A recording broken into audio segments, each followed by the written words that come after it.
JS, are you nervous at all about how Wes Goodwin will call defense against high-level offenses? The drive before halftime during FSU comes to mind where he kind of showed he was still kind of great. I mean, no, I feel like I'm not really. I mean, we've talked about it. I think he continued to grow as a play caller throughout that year, and he played some really high-powered offenses, especially in that second half of the year. Notre Dame was a top 25 offense in terms of production.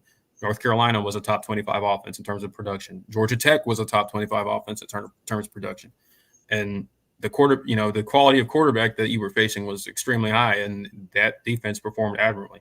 Other than some explosive runs, they really shut down, those offenses. So like I'm not really, and even the FSU thing, like that, the defense played it more than well enough to win that game. You allowed 17 points in regulation. So yeah, you should have won. Obviously, you had the scoop and score to make it 24.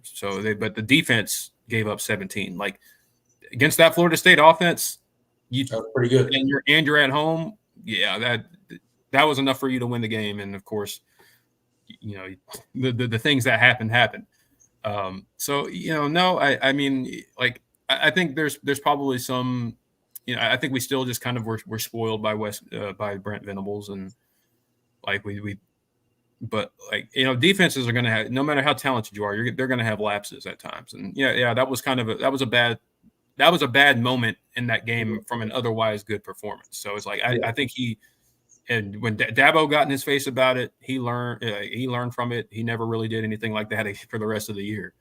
And so I think that's just part of the and I think he's only going to continue to get better. It's important to go through things like that, right? Like you have to go out there and make the mistakes. Like he's never called defense before, right? Like he's still learning situation. He's still being put into different situations for the first time, right? So he's going to continue to learn. And I think the only thing that you need to worry about when Wes Goodwin, the only thing that I need to know about is he makes adjustments, right?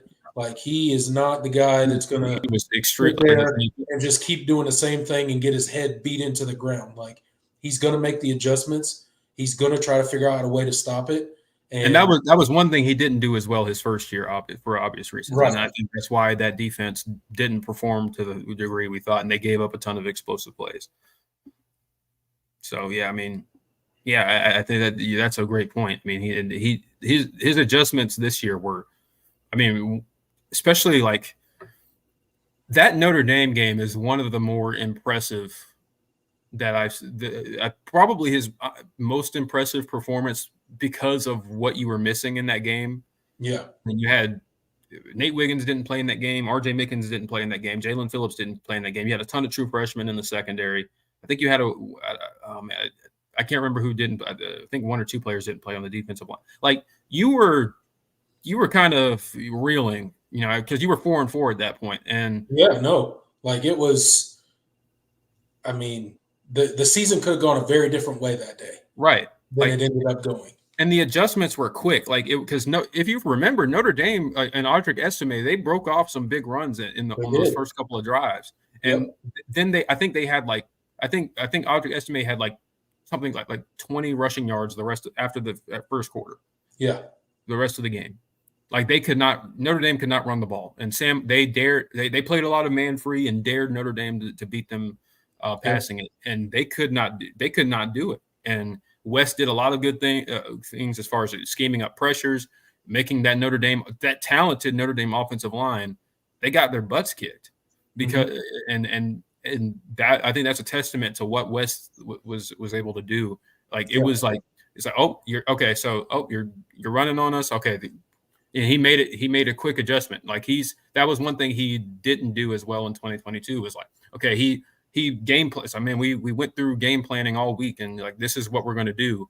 Right. And he was, especially in like that Wake Forest game where he was just really slow to really stop playing man when E.T. Perry and Donovan Green and those and Sam Hartman were cutting you apart, and all the pass interference, like guys were not being able like Toriano Pride is playing in his first real action. Nate Wiggins is playing in his first real action. Fred Davis has been there in a while, but he had hardly played because he couldn't stay out of trouble. Like you already had injuries in the secondary, and then so like that change from 2022 to 2023 was like stark in my opinion. It was, and I think that's a indicator that Wes is only going to continue to get better.